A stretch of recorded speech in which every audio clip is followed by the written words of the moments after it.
Siapakah Presiden kedua Republik Indonesia? Jika Anda menjawab Soeharto, maka secara teknis sejarah, jawaban itu kurang tepat. Ada satu nama yang seolah dilupakan dari ingatan kolektif bangsa, padahal tanpanya, Republik Indonesia mungkin sudah bubar sejak tahun 1949. Lahir di Banuhampu, Sumatera Barat pada tahun 1904. Namanya adalah Mr. Asaat. Seorang pria sederhana dari Tanah Minang yang memegang tampuk kekuasaan saat Bung Karno dan Bung Hatta harus memimpin negara federasi. Inilah kisah sang penjaga republik yang kini kian terlupakan. Asaat bukanlah politisi yang gemar tampil di depan kamera. Ia adalah seorang ahli hukum atau Mr. Indirection, lulusan Universitas Leiden, Belanda. Sejak muda, prinsipnya hanya satu, kemerdekaan penuh. Sifatnya yang kaku terhadap ketidakadilan membuatnya disegani, baik oleh kawan maupun lawan. Namun takdir besar menantinya pada akhir tahun 1949. Setelah konferensi meja bundar, Indonesia, yang kemudian berubah menjadi Republik Indonesia Serikat atau RIS, di mana Bung Karno dilantik menjadi Presiden RIS, serta Bung Hatta menjadi Perdana Menteri RIS. Masalahnya, RIS adalah negara federasi yang terdiri dari banyak negara bagian bentukan Belanda. Disinilah letak kritikalnya siapa yang akan memimpin unit Republik Indonesia yang berpusat di Yogyakarta agar tidak ditelan oleh negara-negara boneka lainnya. Pada tanggal 27 Desember 1949, dalam sebuah upacara sederhana, Mr. Asaat dilantik sebagai acting atau pemangku jabatan Presiden Republik Indonesia. Selama kurang lebih 9 bulan, Asaat adalah orang nomor 1 di Republik Indonesia.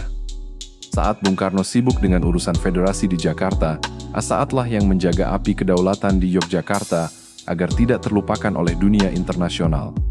Tahukah Anda, selama menjabat sebagai presiden, Mr. Asaat menolak dipanggil Yang Mulia. Jangan panggil saya Yang Mulia, tetapi panggil saja saya Saudara Asaat. Ia lebih nyaman dipanggil Saudara Asaat.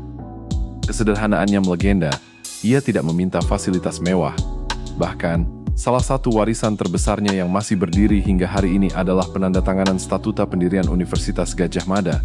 Tanpa tanda tangan Asaat, sejarah pendidikan tinggi di Indonesia mungkin akan terasa berbeda. Ketika RIS akhirnya dibubarkan dan Indonesia kembali ke bentuk Negara Kesatuan atau NKRI pada 15 Agustus 1950, Mr. Asaat melakukan hal yang jarang dilakukan penguasa.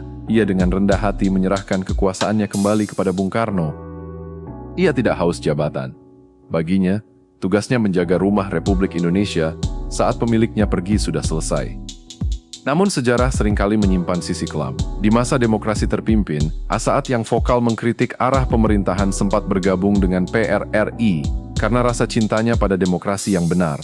Hal ini membuatnya harus mendekam di penjara dan namanya perlahan terlupakan dari buku-buku sejarah di sekolah.